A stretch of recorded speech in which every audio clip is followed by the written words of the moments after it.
Not many people knew it except for neighbors that Whitney Houston lived in this Laguna Hills home about the time she filed for divorce in Orange County Superior Court. The Los Angeles coroner's office finally revealing what killed the superstar singer who was found, as you know, underwater in her hotel bathtub. Money can buy glamour, but it can't buy peace.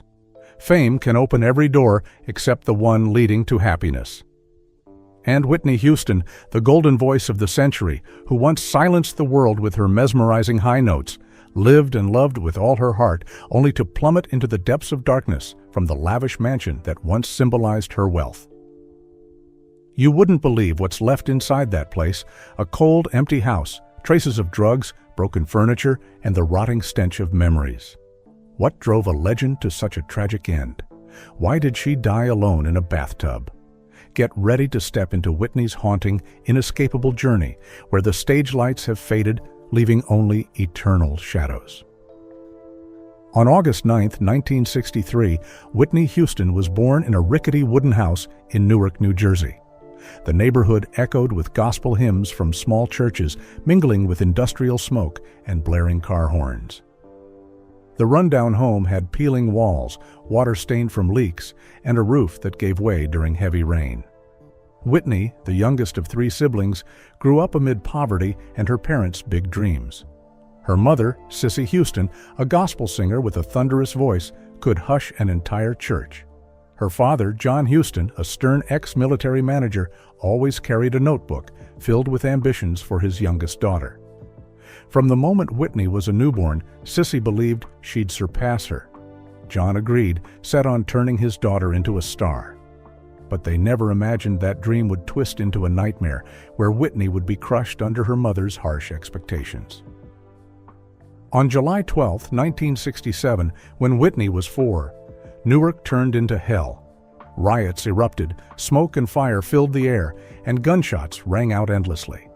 The Houston family's wooden house caught fire, flames licking the porch, burning everything, including the little dog Whitney adored. John held her tight, drenched in sweat, racing through alleys thick with the smell of ash. Sissy dragged her 2 older kids into the chaotic night. They fled to East Orange, New Jersey, with just a torn suitcase and the old guitar Sissy insisted on bringing to train her daughter's musical talent. That first night in their new apartment, Whitney sobbed for her dog, but Sissy coldly forced her to sing Amazing Grace to forget the pain. The little girl sang until her voice gave out, her tiny mouth trembling as she fought back tears for her lost pet. But Sissy didn't budge, seeing her daughter's pain as the price for future glory. In 1969, at just 6 years old, Whitney began singing in the church choir in East Orange. Her soprano voice cut through the stained glass like light, leaving the congregation stunned and turning heads. But Sissy wasn't satisfied. Every night she dragged Whitney into the living room, making her sing a gospel passage until it was flawless. Once, when Whitney missed a beat, her small hands shook, clutching each other in fear. Sissy struck her knuckles hard with a wooden ruler, the sharp sound piercing the air. Whitney bit her lip, tears falling, but she had to keep singing. Even on winter nights, she practiced until 2 a.m. while her siblings slept. Sissy believed this effort would pave the way to stardom. John, though he pitied his daughter, didn't intervene, trusting Sissy was forging a diamond. By 1975, at 12, Whitney started rebelling, desperate to escape her parents' harsh grip. One afternoon, she skipped practice to play with friends in the park, her rare laughter breaking through days of confinement in her own home. But the joy didn't last. Sissy found out, storming in like a hurricane, dragging Whitney back and locking her room. In the pitch-black space, lit only by a flickering candle, Sissy made her face the wall in repentance. No water, no food, no rest. Whitney cried until her voice broke, her legs trembling, but Sissy forced her to endure and even practice singing after 4 hours of punishment. She believed playfulness and laziness would ruin her daughter's dream. Whitney sobbed so hard her tears soaked her shirt, but her voice still echoed through the room, powerful and chilling, as if her frustration seeped into every note. John sat outside, too afraid to stop his wife. He too believed Sissy was crafting a legend, unaware she was planting the seeds of a future tragedy. On March 10, 1978, Whitney stepped into the professional world. In a New York studio, she sang backup for Chaka Khan, her voice blending into I'm Every Woman with soul-shaking harmony. At 15, she still practiced daily, sometimes until 3 a.m. Sissy thought the glory days were near, but one summer night, John, drunk from losing a horse bet, picked a fight with Chaka's manager. Whitney, panicked, abandoned her vocal session and ran home through pouring rain. When Sissy found out, she didn't comfort her. Instead, she blamed Whitney for shaming the family in front of Chaka. That night, the 15-year-old was forced to sing until she fainted, a lesson etched in exhaustion, but Sissy showed no mercy. She only cared if Whitney caught a cold, worried it might harm her angelic voice. Living under her family's iron control, Whitney never felt free or happy. Then, on a beautiful June day in 1980, she met Robin Crawford. At 17, Whitney slipped away from her mother's watch to relax by the East Orange riverbank. She stumbled upon Robin, a tall, lanky girl with sharp eyes, carrying an old radio-blasting soul music. They danced clumsily by the water, laughing under the summer sun. From then on, Robin became her only friend, seeing the real Whitney beneath the perfect shell Sissy had built. Their bond, deep and forbidden, bloomed in secret, stolen handholds, quiet glances exchanged in crowds. If Sissy knew, she'd lose it, like the time she smashed a family photo frame just because Whitney dared to talk back. But Whitney ignored the shadow of her mother, threatening to swallow this friendship because Robin was the rare light in her life. Whitney tried balancing her mother's tight leash and her more-than-friendship with Robin. Then, in 1983, a man entered her life and changed everything. At a small Newark club, as Whitney sang Greatest Love of All, Clive Davis, the Arista Records mogul, was captivated and offered a contract that night, even advancing $5,000. John, drunk again, agreed without hesitation or consulting his wife, then blew the cash paying off gambling debts to loan sharks. When Sissy found out, she slapped John in front of the family, furious that he'd sold their daughter's dream cheap. Their fight left Whitney caught in the middle, unsure what to do. In the end, no one asked if she wanted the deal. It was signed, so she had to sing anyway. On February 15, 1985, the album Whitney Houston debuted, selling over 25 million copies and launching her as a global star. At 22, she stood on the Madison Square Garden stage, facing thousands of roaring fans. But Sissy didn't show, still bitter at John over the contract, despite its dazzling success for their daughter. The stands were packed, yet Whitney fixated on one empty seat. Her voice soared, powerful and emotional, but her heart felt ice cold. She couldn't fathom why her mother wanted her to shine, yet skipped her big day over a deal she hadn't brokered. Robin stood backstage as her closest assistant, watching Whitney with quiet sorrow, knowing the glamour hid a fractured heart. Through the 80s and 90s, Whitney soared to the top. Sold-out shows stretched from Madison Square Garden to Europe, awards piled up, and her golden soprano hushed the world. She became the pop princess with a radiant smile, elegant style, and a flawless image. Whitney Houston was at her peak, but that brilliance couldn't mask the growing darkness in her life. No one knew the voice that silenced the world-faced shattering cracks. A forbidden love, her mother's pressure, and storms poised to tear her apart. In 1988, on a chilly London night, Whitney wrapped up a sold-out show. Backstage chaos erupted as the press zeroed in on her and Robin Crawford. They held hands too long, their gazes too intimate for just friends. That was it. Reporters swarmed like vultures, flashes popping relentlessly, as if to burn them alive. Robin shoved them back, yelling that Whitney needed rest. But the press wouldn't quit. By morning, photos of their closeness plastered every paper, headlines screaming, "Whitney and her assistant? Backstage secrets?" The public buzzed, rumors spreading like wildfire. Sissy Houston, back in New Jersey, clutched a crumpled newspaper, her hands shaking. She called a friend in London, barking questions about what her daughter was up to. Fury simmered inside her, and no one knew how explosive it would get. On December 10, 1988, Whitney returned from a 3-month tour, pockets flush with $10 million. She threw a small party in her new New York apartment, inviting only a few close friends. Robin, in a worn leather jacket, poured Whitney wine, whispering something that made her laugh. A rare moment of ease amid fame's pressure. Soft lights glowed, music played low, everything seemed perfect. Then the door flew open. Sissy Houston stormed in unannounced. She'd heard whispers of Whitney's wrong romance and came straight from the tour's end. Seeing Robin close to Whitney, a hand resting lightly on her shoulder, Sissy snapped, imagining sins she couldn't stomach. She snatched a wine bottle from the table and smashed it on the floor, stunning the party. She roared, accusing Whitney of ruining her reputation, her family, and her faith in God. Whitney, flustered by her mother's outburst, jumped up to shield Robin, crying that she'd misunderstood. They were close because Robin was the only one who didn't treat her like a singing machine. But Sissy wouldn't hear it, dismissing every plea and berating both girls. After half an hour of shouting, she slapped Whitney so hard sparks flew, warning she'd lose everything if she didn't stop. That night, after Sissy stormed out, Whitney clung to Robin, sobbing. Just as she'd feared from the start, her mother's shadow had fallen over their pure bond. By September 1990, the romance rumors quieted, and Whitney prepped for the $1 million "I'm Your Baby Tonight" video shoot. But trouble hit before filming.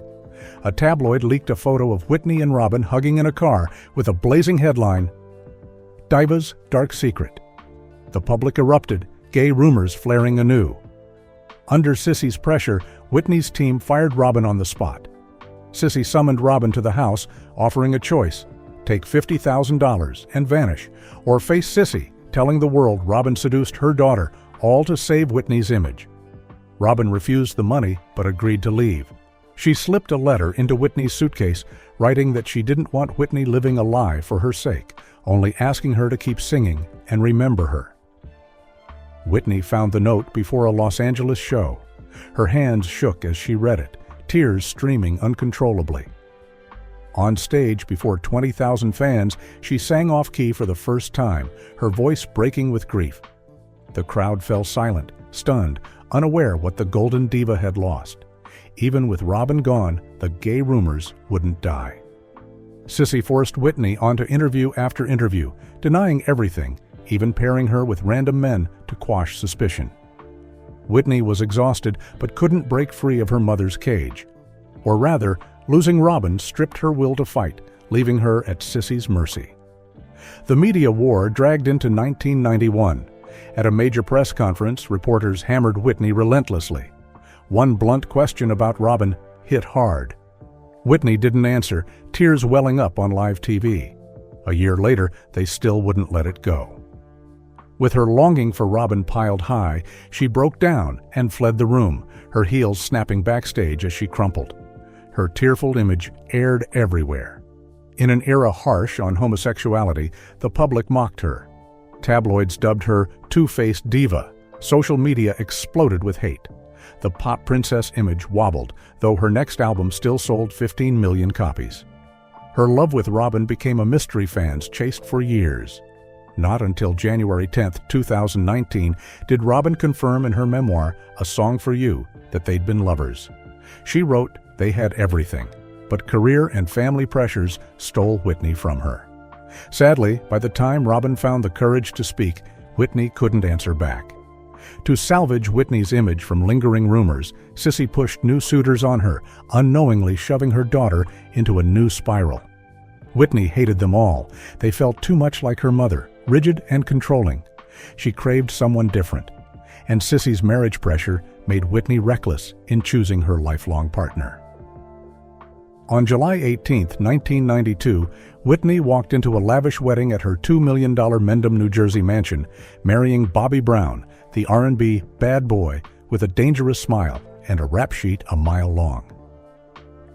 Over 800 guests, from Hollywood stars to church friends, cheered as Whitney appeared in a gown studded with 10,000 pearls, weighing 33 pounds, holding Bobby's hand under a canopy of French roses. But Sissy in the corner sighed in dismay. She believed Whitney was ruining herself. Family and close friends had fiercely opposed it, warning Bobby was a storm that'd sweep her away. Whitney didn't listen, partly blinded by love, partly defying her mother, declaring Bobby her heartbeat. Earlier, when picking her dress, Sissy had burst into the fitting room, begging her to stop one last time.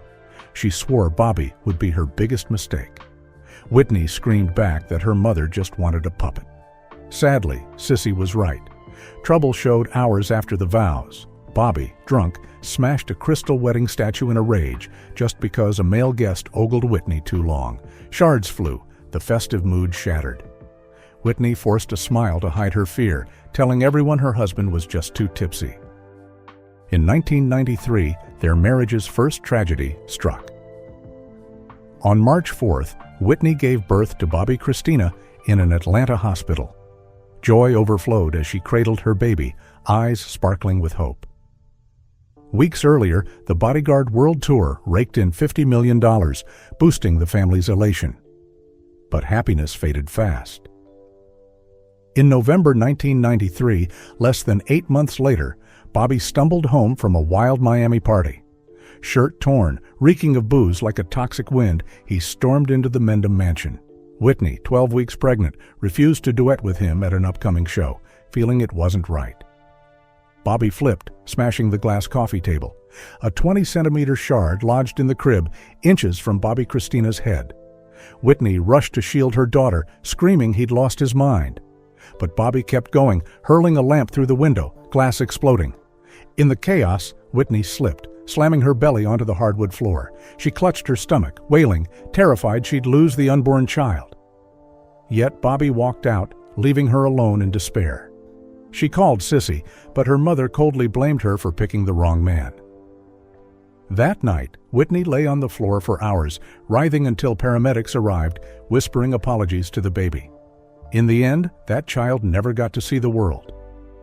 2 years on, Whitney threw herself into music to numb the pain of losing her child. The 90s became her golden era, paired with a fierce rival. Whitney, with Whitney Houston at 25 million copies and The Bodyguard grossing $400 million, was the unbeatable pop princess. Mariah Carey, with Vision of Love at 15 million, rose as the octave queen with a 5-octave range. Naturally, the press and fans pitted them against each other, turning a potential friendship into a quiet rivalry. The pressure weighed heavy, thrusting Whitney into the stress of fame's pinnacle. On January 10, 1995, Whitney and Mariah shared the stage at a New York charity concert, raising $10 million for poor kids. Whitney arrived early, rehearsing with 10 musicians, her voice booming through 6 high-powered speakers, commanding the sky. Mariah rolled in 3 hours late, blaming traffic, with a 30-person entourage. She demanded the stage light switch to gold to flatter her skin. Whitney fumed, trembling with rage. She thought Mariah was arrogant, stealing the spotlight with looks instead of talent. Mariah just smiled, saying she only wanted perfection. The spat leaked fast, igniting fan wars. Backstage simmered like a furnace, and onstage they sang, dueling note for note. That mess hadn't settled when more trouble hit. On May 10, 1995, Whitney's family faced another storm. Bobby got arrested in Georgia for drunk driving and drug possession. Whitney, recording Exhale, Shoop Shoop, in Los Angeles, dropped everything, flying 1,500 miles to bail him out. But at the station, Bobby was gone, already off with a strange woman, a dancer he'd hooked up with pre-arrest. That night, Whitney drowned in liquor, screaming at her assistant that she didn't want to sing or live anymore. Her voice shook with helplessness, and no one could pull her from the abyss. Bobby vanished, leaving her to chew on betrayal's sting. 2 weeks later, he slinked back, apologizing, claiming the woman was just a friend, nothing more. Whitney, still raw, blindly bought it and patched things up. On September 15, 1996, a second tragedy struck. Pregnant again at 10 weeks, Whitney was touring with Bobby. At a Miami hotel, she caught him snorting heavy opioids, sparking a blowout. She begged him to stop for his health and their family, but he wouldn't listen. They tussled from bedroom to bathroom, and in the panic, Whitney crashed into the glass shower door. That night, she miscarried again. This time, Bobby called 911, but didn't stick around to care for her. High and pissed, he bolted to a nightclub to vent. Whitney stayed in the hospital a week, recovering. He only showed up on discharge day, with flowers and a heartfelt sorry for his temper. It couldn't ease her pain, but she forgave him again, thinking of their daughter. Half a year later, in February 1997, Whitney and Mariah clashed at the Grammys. Whitney, with Waiting to Exhale at 7 million copies, beamed confidently in the front row. But Mariah snagged Best Female Artist with Daydream's 10 million. The crowd roared, Whitney's face flushed, and she stormed out mid-ceremony. Mariah's fans cheered, while Whitney cried in her limo, wondering why she lost. A year later, in October 1998, Whitney and Mariah teamed up for When You Believe from the Prince of Egypt. The $2 million project was a PR stunt to squash feud rumors. In an LA studio, Whitney nailed her powerful part, but Mariah demanded 6 retakes, nitpicking flaws. Whitney, at her breaking point, slammed the sheet music down, accusing Mariah of overreacting without pinpointing the issue. Mariah coolly said she just wanted it better. The fight dragged 5 hours. The 30-person crew took a break, the tension suffocating. It took major coaxing to calm them for a 10th take. The video sold 5 million copies, but Whitney wept off camera, feeling crushed by Mariah.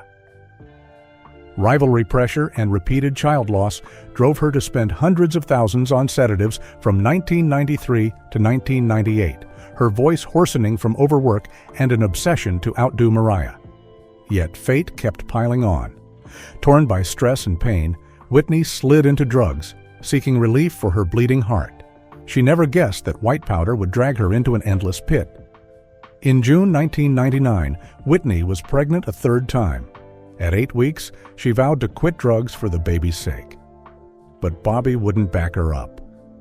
One night in their Atlanta apartment, he brought 5 drug dealers over, partying for 10 hours. He pushed Whitney to drink and snort cocaine to cheer up. She resisted, saying she wouldn't kill her child. Bobby coldly slapped her, knocking her head against a table. She passed out, unaware the fragile life inside her slipped away. The next morning, she woke in a hospital, learning she'd miscarried. The pain was unbearable. That night, Bobby visited, but brought poison instead of comfort. He lured her into snorting lines to escape reality.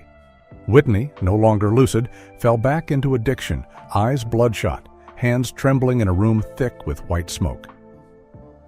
On December 4, 2002, Whitney faced Diane Sawyer at ABC's New York studio in a live interview aired to 20 million Americans. Once a diva with over $200 million in music sales, now 39, she was a shadow. Oversized coat slipping off her shoulders, eyes sunken under mascara, darkening her gaunt face, voice raspy, choked by smoke. The studio buzzed with tension from the start. Diane, eyes icy, asked point blank what she used to get by. Whitney forced a laugh, clinging to pride. But Diane pressed, airing a clip of Whitney forgetting lyrics and collapsing on stage in Vegas, forcing her to look down. Voice trembling, she admitted to cocaine, booze, and sedatives to numb her life. When Diane pushed about crack, Whitney snapped her head up, eyes red with fury, insisting she'd never touch that cheap stuff. Her defiance froze the crew, backstage staff holding their breath. On her marriage, Whitney confessed she'd lost 3 babies and herself. Bobby's addiction dragged her down, with 1999 drug bills hitting tens of thousands. She'd sunk too deep to climb out. Next day's headlines stung. Diva admits addiction. Whitney hits bottom. The public mocked her, cartooning her with bottles and drugs.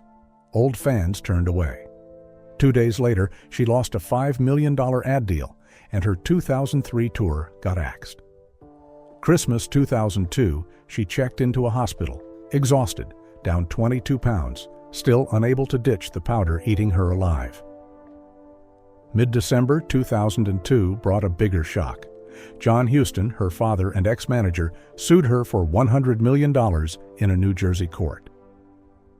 At 82, frail in a worn suit, he claimed she owed him for managing her career and bailing her out of legal jams. He told reporters Whitney owed him for making her a diva. She gripped the summons, breaking down, feeling betrayed for cash. On January 8, 2003, at trial, John swore he'd spent 30 years Building Whitney Houston, showing old contracts to justify his cut. Whitney snapped, calling him a liar, chasing money, accusing him of forcing her to sing to pay his gambling debts. They clashed fiercely. The court stumped on who was right. On January 20th, John fell ill. Whitney set aside their feud, rushing to his bedside. But he wouldn't look at her, saying her tears meant nothing. He needed cash for debts. Crushed, she left without looking back. The case dragged to February 2003. As she hospitalized for exhaustion, John died, leaving her wrestling with betrayal's sting. On October 25, 2003, tragedy rolled on at an LA charity concert. Whitney appeared with a long bruise on her cheek, swollen ankle, and split lip. Rumors flew that Bobby hit her. Jealous, she'd chatted with a musician. A neighbor said the night before, Bobby stormed in, smashing stuff, calling her a damn diva. Whitney fled, nearly tumbling down the front stairs, but Bobby yanked her back, only to slap her down. On camera, she covered for him, claiming a clumsy fall, but her shaky mic performance betrayed her nerves. Bobby got arrested right after for violating probation. Not his first bust that year, he still smirked, boasting Whitney could never leave him. A year later, disaster struck a Miami show. Gaunt, ravaged by addiction, Whitney took the stage. 2 minutes into "I Will Always Love You," she forgot the words, went off key, and collapsed mid-climax. Clutching the mic, she staggered backstage, whispering apologies to fans. She left to boos and whistles, eyes vacant. Critics declared Whitney died on stage that night. Her tours now pulled in just $5 million, a tenth of the $50 million highs, her voice no longer diva grade. Shows got canceled as she landed in ERs, comatose, body-wrecked by drugs and booze. Unable to stomach the fall, in 2005, Whitney made a bold move, starring in Bravo's Being Bobby Brown, aiming for 10 million viewers per episode. The plan was to revive Bobby's shine and scrub her addict diva stain from the 2002 Sawyer flop. Instead of a grand comeback, it exposed her chaos. The first episode filmed in Atlanta at the Mendham Mansion. Cameras caught Whitney, skeletal in a torn hoodie, yelling at Bobby for forgetting Bobby Christina's food. Bobby, still high, mocked her voice as barking. She slapped him. He shoved her into a fridge. Unedited, it aired, shocking viewers at the Grammy winner's decline. Drama peaked in episode 6. On a 1,200-mile drive from Miami to Atlanta, cameras rolled as Bobby, down $10,000 from gambling, accused Whitney of blowing his cash on cocaine. Hair wild, eyes bloodshot, she fired back that he dragged her into it.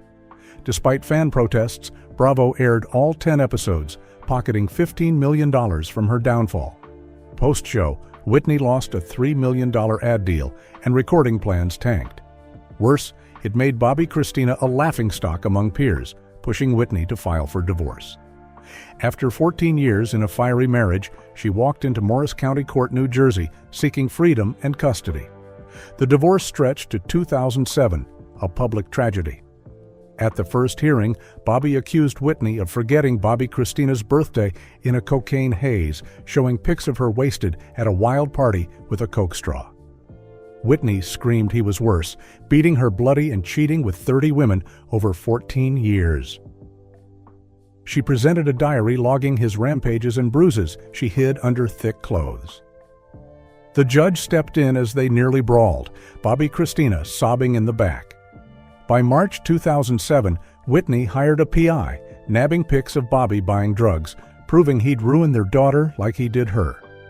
Bobby countered with medical bills showing her $200,000 prescription tab. The judge threatened to hand Bobby Christina to social services if they didn't quit fighting. After a month, the court sided with Whitney for custody. She left triumphant, but legal fees left her with just $50,000. She and Bobby Christina moved to a small Atlanta apartment. Whitney hit the hospital thrice that year for stress, and Mendham was seized the next day over a $1.5 million tax debt. The 2000s to 2010 were Whitney's darkest decade. Royalties trickled in, but barely. Her 2010 Nothing But Love tour, with 50 global dates, aimed for a comeback. But on February 10th in Brisbane, Australia, she sang 2 songs to 10,000 fans, voice pitifully weak. Organizers axed it within 2 months, demanding she recover. In London, April 2010, she botched Greatest Love of All before 8,000, voice cracking like glass. Rolling Stone called her a living wreck, not 1% of her 90s self.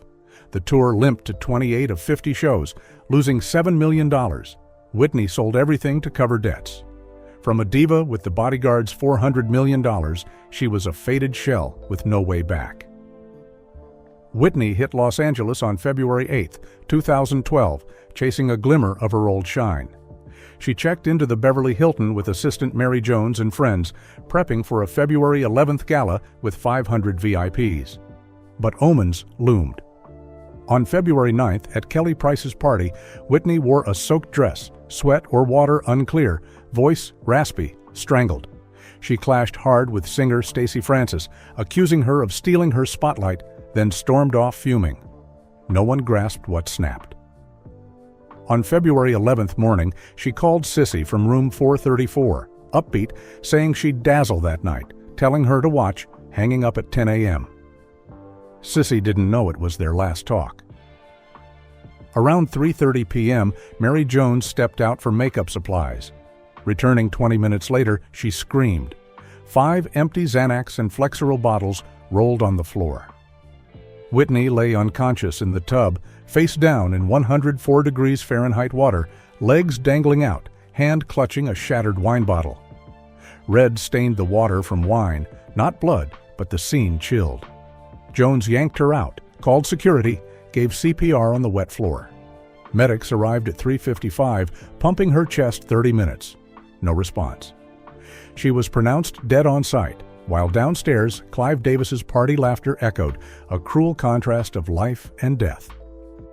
5 hours earlier, Whitney was set to hit the Grammy red carpet again. Instead, her body lay under a white sheet.